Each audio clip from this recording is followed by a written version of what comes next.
Welcome to Camp Code, the podcast that explores what it takes to create great staff training so you can create incredible summer camp leaders. Today, we're diving into a topic that absolutely every camp needs to be talking about right now: the challenges children are facing today, and what those challenges mean for the way we train our staff.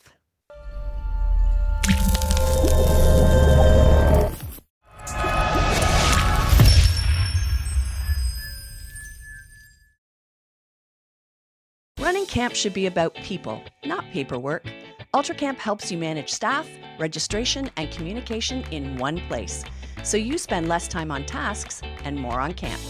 Find out more at ultracampmanagement.com/campcode.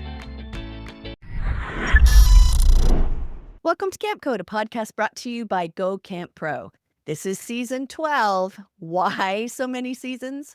Because things change, people change, industries change. And so we're here ready to discuss all those new challenges, new ways of handling situations, advice from those doing the work, and new and creative ideas to help us all do our jobs better, because that's what it's all about.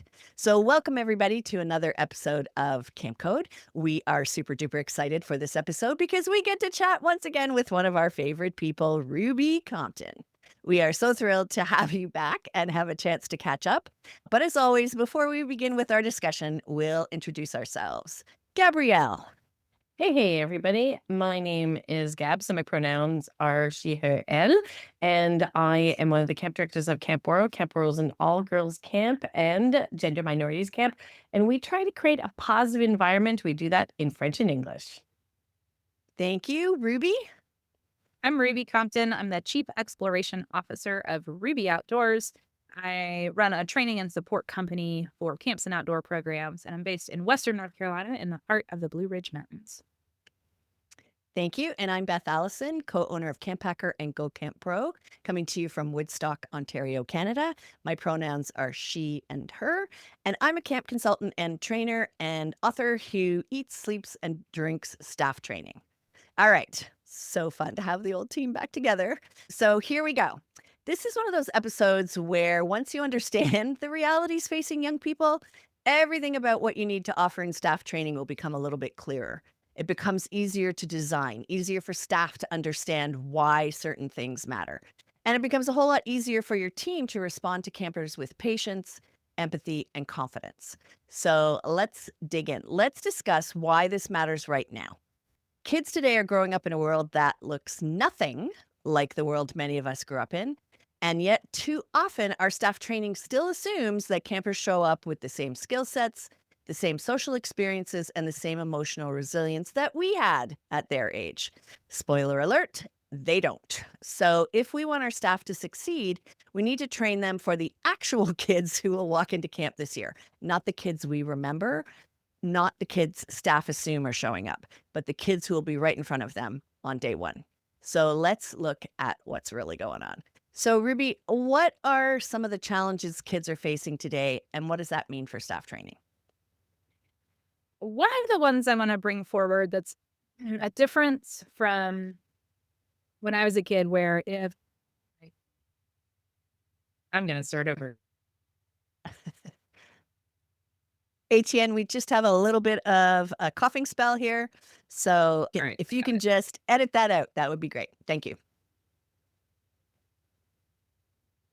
One of the big differences that I see in kids today compared to when I was a kid is their lives and their sense of self is largely built around photos and videos that they can regularly see, right? So for me to see myself in a picture, that was a photo was taken weeks later, developed, and then you like pull it out of the envelope and look at it.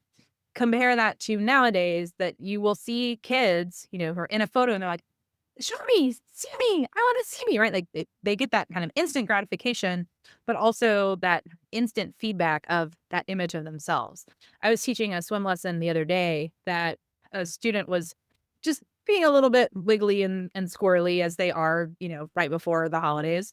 And the mom kept being like, I'll take a video and you can look at the video. And she was like, okay. And was so motivated by that. And I was like, that is really different. Like that was not a motivator that was available. I mean, giant video cameras where it was how our home videos were captured, and there's not hours and hours of footage. Like it is a small select bit. So, Mine was on 8 millimeter film, so there you go. but so different. And I think that inherently that has an effect. Can I articulate exactly what that effect is? I'm not sure that I can, but our understanding of what we're doing and how we do things in a world where we have instant replay, I think that affects how we learn, how folks are motivated, and how they get feedback. So for folks who are feeling frustrated by like people want instant gratification, recognize that this is how kids are growing up. You take a photo, you could take 100 photos and that's fine. That was not the way it was when we were kids, right? Like if you don't smile, we're going to go through this whole thing of film and we're not going to know for a month and then we got to take these photos again. So it's just a different mentality, like timing, image, all of that is just stranger. What are the implications for camp? I don't know, but I want you to think about that idea and see what you come up with. All right. I'm going to change things up a bit, Gab. I'm going to go next, Love and it. then I'll pass it over to you. So, we spoke a bit about this in our last podcast, but kids today, not just the young adults, but they're carrying anxiety at levels we've never seen before. So, academic pressure, performance pressure, social pressure, a constant weight. And then you add comparison culture online where kids can see what everybody else is doing and wearing and achieving and looking like. And it's too much. What this means at camp is simple: stress kids don't behave poorly because they're bad kids. They behave poorly because they are overwhelmed. Their cups are full. One tiny spill can feel like an absolute disaster. So, in staff training, we need to teach our staff how to notice anxiety in kids. We need to teach them how to speak gently and calmly. And we need to teach them how to avoid minimizing or dismissing feelings. Having young grandchildren now, I have really remembered of what it's like, because these feelings are big sometimes, and this is their whole world, and we cannot dismiss those, even if to us it doesn't seem like a very big problem. And we have to teach our staff how to create predictable routines. So, in their cabin groups or their day camp groups, whatever it is, predictability is one of the biggest antidotes to anxiety. So, this, of course, goes with some of sorts of the ideas that we shared in our last podcast for staff. But all of us who have anxiety need basically the same things no matter our age. So, involve staff in creating these ideas. They'll be really interested in being part of the solutions. And we must give them time to practice them every day at training. So, squish in as many of those little moments as you can. But predictability, knowing what's happening next, is going to become your best friend. All right, Gabrielle, an idea from you before we Um, head to our sponsor ad. yeah, and I think like the predictability piece is important. And when we're training our staff, is there's a how do we create elasticity within the predictable schedules so that we're able to take a little extra time with the camper that needs it, like that kind of piece, and how do we empower staff members to do that? And I mean, the end result is training and common goal, like your mission. For my piece, I was chatting with one of somebody that was applying to be a leadership team, and she was the one that she brought up the social media piece, and I think she's 22 now, and she said that her childhood is so vastly different than the campers' childhoods right now, and she's 22. And I said, when I was 22, my childhood was the same as the 12-year-old. This wasn't really different. There was some minor shifts. And she said, yeah, it's really hard to understand necessarily where the kids are coming from. Like, I don't have a reference point when it comes to how our campers are, how they are. And so, yes, one was the social media piece.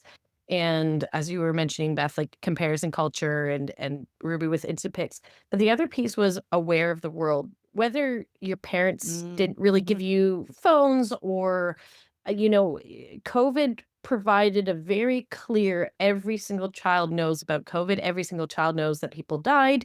Every single child knew that they had to wear masks or be safe in the sense of how they behaved, or if they're interacting with other people, they're aware of the world. And so there's a huge impact on the psyche of our campers, of our children, and then our staff members that are taking care of those kids. And I think one of the things that helps staff members truthfully is letting them know that they might not know exactly how campers are reacting or exactly how campers are going to act, but to pay note to those behaviors and then work as a team to to figure it out. But if in your body you're like, "Eesh, I don't know what to do with this kiddo," that's a really good sign that you don't have a reference point, and to brainstorm with other people what to do, I think is really, really helpful. We sort of have to be learning on the job, and so building strong team relationships is going to be vital to that. Excellent. Thank you for that. I will give us some more time after the ad to give a few more ideas. We'll maybe have 2 more rounds after the ad, but now let's hear from our sponsors. For Camp Code listeners, unlock Ultra Camp's operations checklist for new directors, a free download to help you prepare for a smooth season. Find it at ultracampmanagement.com/campcode. Running camp comes with countless moving parts. UltraCamp helps you stay on top of them. Organize activities and daily schedules, manage wait lists and cabin assignments, automate billing and payments, centralize all camper and staff info in one place. With UltraCamp, camp operations run smoother, so directors can lead with confidence. Book your free customized demo at ultracampmanagement.com/campcode. All right, we are back. We've been talking about the challenges kids face today and what that means for staff training so that the staff and the campers can have the best experience this coming summer. Ruby, what else have you got? I'm going to say something that I'm not sure y'all are going to agree with, but I think, yeah, we had the COVID years, but I also have found kids to be more blindly trusting of adults than Mm, maybe in the past. Like, I feel like stranger danger is not as intense as it used to be. And maybe that's just the groups of kids that I'm around. However, I really think we have to acknowledge that kids often come to a relate not all kids, to be clear, but Yeah, yeah. many kids, especially the kids we're gonna see at camp, often are coming to relationships with adults and young adults fairly trusting. And generally they are coming with a I trust you attitude, not a I don't trust you. So we have to be really careful with that. And that means that we have to maintain that trust, right? Like it's really easy to lose trust, much easier to lose trust than to build trust. So we have to do the things we say we're going to do. And I think we also have to use that trust to nudge kids to try things out of their comfort zone. And we have to do that to our staff too. So this is one of those moments where during staff training, we can be talking about what are some strategies for nudging a kid to try something that they wouldn't normally try, or they telling you they're too scared or they don't want to. And when we talk about those strategies, we also want the staff to reflect on how they can incorporate those strategies into their life at camp as well. Because we're all going to be on this journey together, learning to trust this community around us, building trust with the community around us, and growing within the community and practicing what happens when we fail or when something doesn't go as planned, practicing what happens when we have done something that does deteriorate trust among folks. And so like those are big words. Are we training staff how to talk to kids about what happens when one child is disappointed in the actions of another child, right? That is a skill. It is a script that you can practice and rehearse and give your staff a tool that will really help your campers navigate a life skill. So again, recognizing that kids often come with a lot of trust to their relationships with us, and we can't jeopardize that trust. We can't take advantage of that trust, but we do need to use it appropriately to nudge them towards growth. love it. Gabrielle. I would say that in a good way, kids are learning that they have big feelings and big feelings are okay. And I think parents are working really, really hard to teach that. One of the small little tender pushbacks or sort of encouragements that I'm making to some families is that they as adults are allowed to exist in their child's life worlds as well. So meaning their kids' big feelings might have an impact on you, and it's okay to, and this might be also controversial, but it's okay for you to also say, this is, I hear you, I feel you, how you're expressing yourself is not the way to do so. Let's try again. And so our staff are experiencing campers that are having really big feelings, and they weren't necessarily validated the way kids are being validated today. And I dare I say some are being a little overly validated. So they're not they're not teaching You them may how to dare. regulate. Pardon me? You may dare. Yes, thank you. So I appreciate it. So they're not always being taught how to regulate. And I applaud parents for the validating piece. I think it's a lot better than not. To be honest, like let's do that. But there's also a regulating piece that's necessary. That's a lot of pressure on a 17, 16-year-old to be able to do. And it's quite fascinating. I found I this year I saw this really, it's a team, you would have loved this, a group of kids that all had big feelings, and they were having big feelings and they're like, my feelings are valid.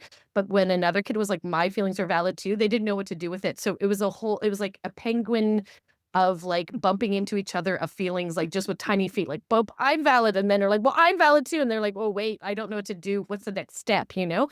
So I think with we want to validate, but we also want to help our staff members say yes. And how you're speaking is so loud right now. So I see anger, I hear anger. Let's talk so I can absorb your words. I want to hear your words. And this is hard to do. I'm trying to work with my staff on this. And truth be told, we're all in agreement about this. There's not one staff member that's like, nah, I don't agree. What I find that's complicated is when they're in the moment, staff members are getting swept up in the validation. They see and they mirror the campers, and they don't know how to put those blocks up. And a lot of the time it's because they don't want to be disliked. And so we go back Mm-hmm. into this category of perfectionism, being liked, social media, et cetera, et cetera. There's this real big fear. Also, I don't want to be the bad guy that's the man either. So this is a lot of work to do with your staff members and being and training your unit heads in teaching your staff members to intervene in these big feeling moments. They're valid, but we also have to camp is a great place to learn how to regulate. Absolutely. All feelings are valid. All behaviors are not. Exactly. Shorter attention spans and lower frustration tolerance is something I have noticed. So I think that screens have rewired attention for all of us, and kids are used to that instant stimulation and immediate reward. So sitting still, waiting their turn, listening to instructions, these things take more effort than they ever used to. And at camp, this shows up when kids can't stay focused in long instruction time. They will disengage quickly, or they'll jump from activity to activity without settling. So I think in staff training, we have to teach how to teach short, clear instructions, fast moving transitions. How do we deal with those? Breaking info into like little chunks. And we do this for our staff anyway. So we need to teach them how to do it with their campers, and maybe using physical resets when attention drops. So I think when staff understand the why behind the attention struggles, they'll stop labeling kids as the difficult ones and sort of reach for that tool bag that helps them start supporting them in these situations. Ruby, what else have you got? So speaking of short attention spans, I also think it's really important that we train staff that silence is okay, and to have some intentional time with kids where it's okay for there to be silence. That doesn't mean no talking, no one talks ever, right? Like we have to be mindful of this. But, as someone who's taught in the outdoors for a long time, the moments that I take a group of kids and adults to an overlook or a spot by the river and say, we're just going to spread out and be quiet for a little bit. The number of times that, we do it for a minute and a half, 2 minutes, whatever, and we get done, the kids are like, can we do that again? We just don't have a lot of quiet time in our lives. Often we have earbuds in, often there's a screen talking to us, and I'm guilty of it too.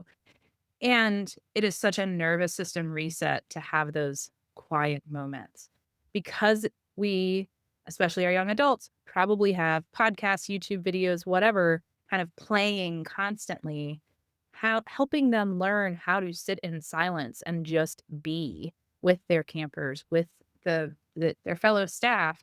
That is actually a really valuable skill and is one of the things that does make camp look and feel different from the rest of the world.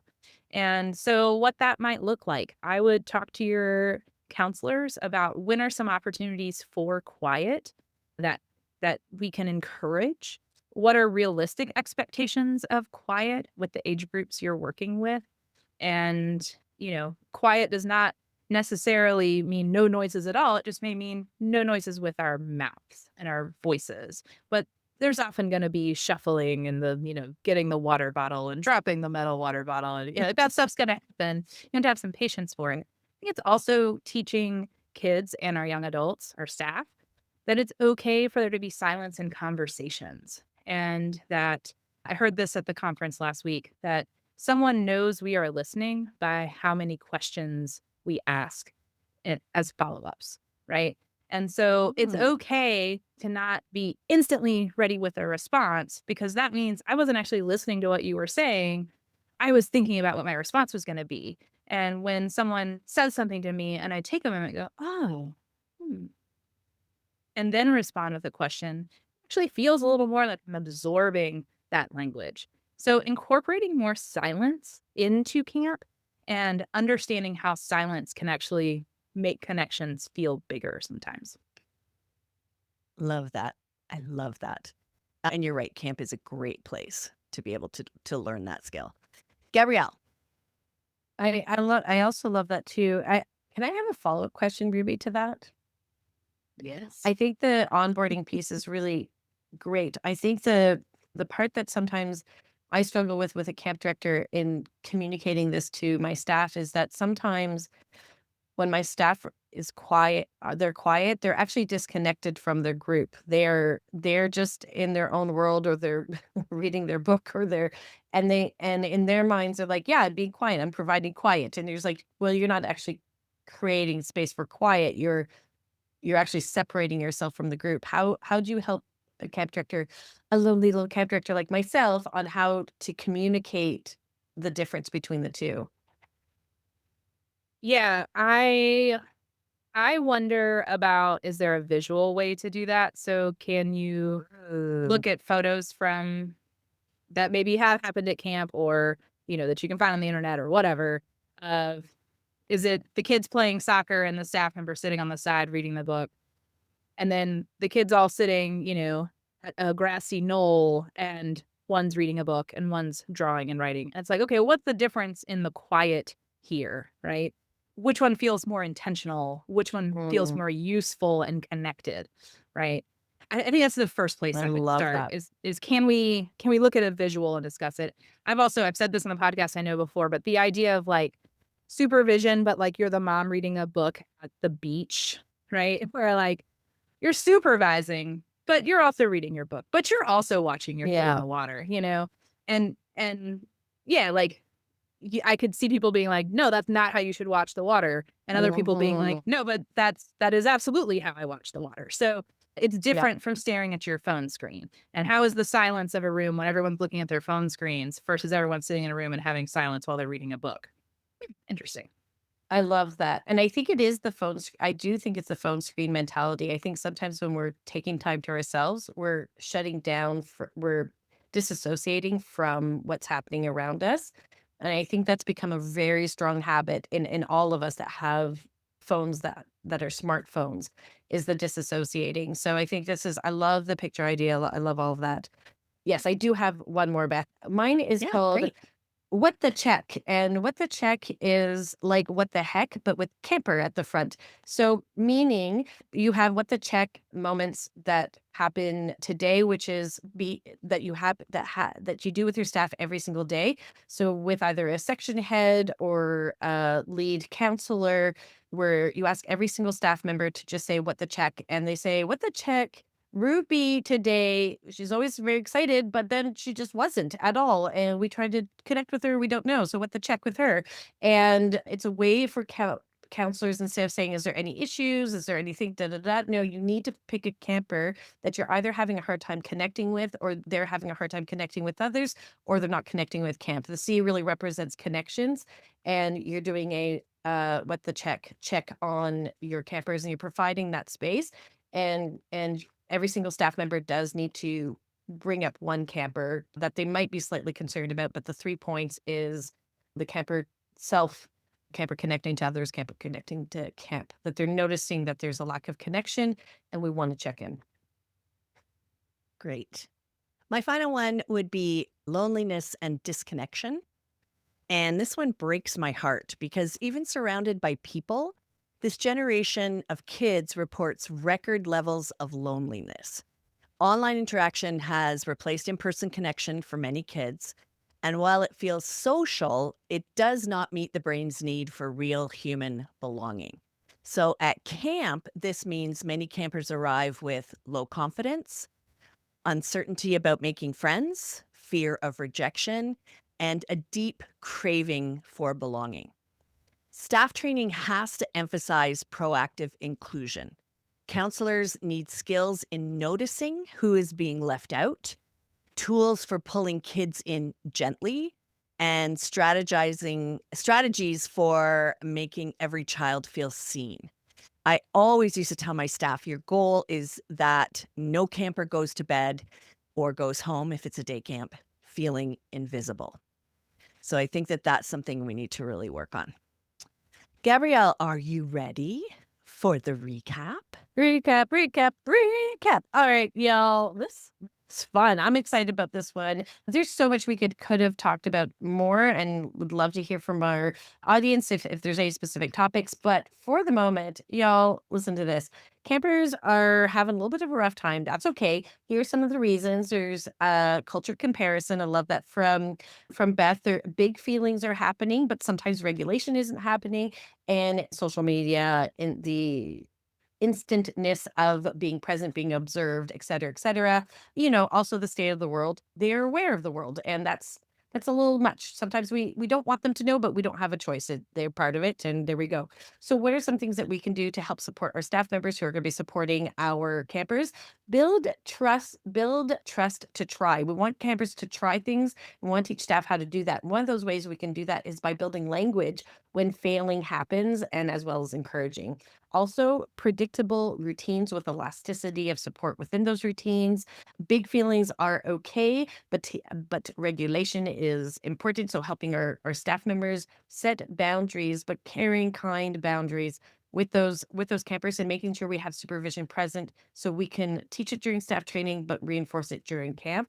Have regular camper checks every day with what the check, and paying attention to campers that are having a hard time connecting with themselves, others, or camp, and also being aware of the loneliness pandemic. We're so lucky that at camp, we have the opportunity to teach campers how to human with one another. One of the things that they're masking the most is loneliness. So paying attention to that and teaching our staff members to pay attention is going to be essential to caring for our kiddos this summer. So those are our thoughts. We'd love to hear yours. So you can let us know any topics you'd like us to discuss, or guests you recommend we have on the show, or any great leadership training tips that you have to share. And if you found our podcast to be useful, we would love it if you could leave us a rating or review in your podcasting app. And this is how you can reach each one of us. Ruby. You can email me, Ruby at rubyoutdoors.com. You can also follow me on Instagram at rubyoutdoors. Thank you. Gabrielle? You can check out where I work at waro.com, and you can email me at info@waro.com, OUAREAU. Thanks. I'm Beth at gocamp.pro, or you can see what we do at gocamp.pro. And for our next podcast, the skill gap nobody talks about, teaching counselors how to notice things. That's a nice segue from today's episode. And this week's best practice is from me. So I'm going to give you one more thing that I've noticed in kids today and what we need to do about it. So I have noticed sensory overload. Camp is incredible, but it's also loud and chaotic and bright and busy and full of unpredictability, which is great for some kids, but overwhelming for others. Sensory sensitivity is more common now, and sensory overload can lead to meltdowns or withdrawal or sudden upset that nobody saw coming. So, in staff training, I think we need to teach our counselors how to notice early signs of overload, how to offer quiet breaks before kids hit the wall. I think camps need to create calm down spaces. I was at Camp Nuevo and they have a beautiful new health center, but at the front of it, they've created sort of a calming down space. It's air conditioned in there, really one of the only places on camp. So it's just a calm space where kids can just chill for a minute and sort of come back to themselves. And the way they've designed it, because Jaleesa is so smart, is that 3 of the sides have windows out, like big, large windows out to the rest of camp. So as these kids are calming down, they're seeing what they're missing, and so they wanna get back to it as soon as possible, and I thought that was really clever. But I think we do need some spaces where things are quiet and calm and it's not as noisy.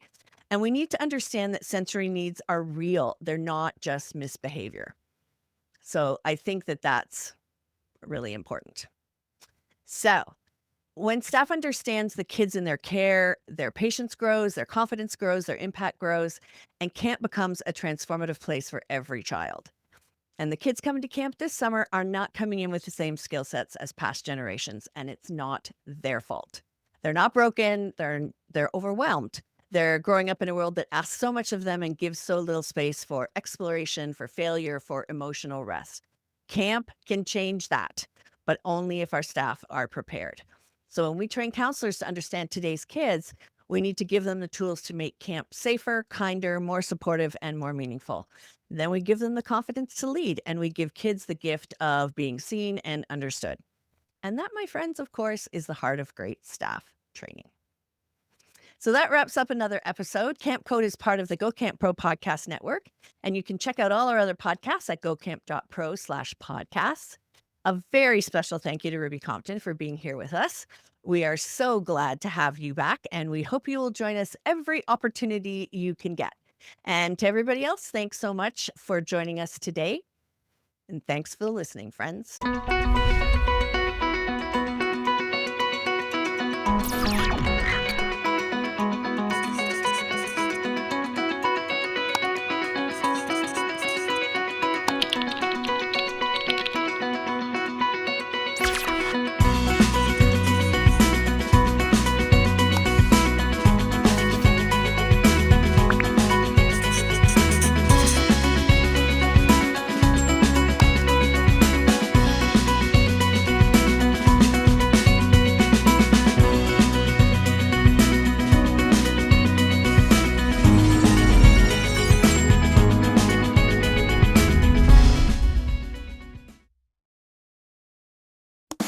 Camp Hacker, bringing your world into focus.